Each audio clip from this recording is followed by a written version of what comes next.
There's a new way of helping to get through imposter syndrome.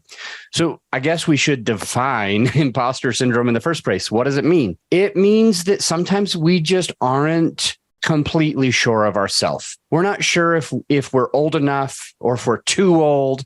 We're not sure if we're black enough or white enough or brown enough, or we're not sure if we have enough hands or whatever.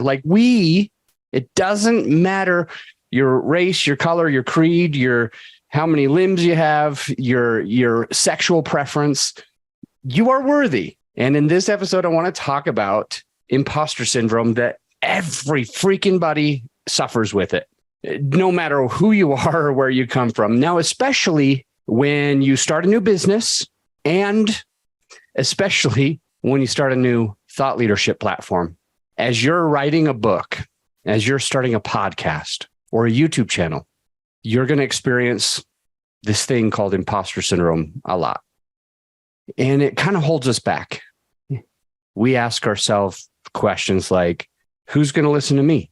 We're going to ask ourselves, like, I don't know enough about that. We're going to ask ourselves, what if someone finds out that I've only been doing this for a year or two? A number of questions that you've thought of. Who's going to come on my podcast? I don't even have a show yet, so I have nothing to show for. And this imposter syndrome tends to hold people back. It tends to make people not be able to accomplish what they want to accomplish.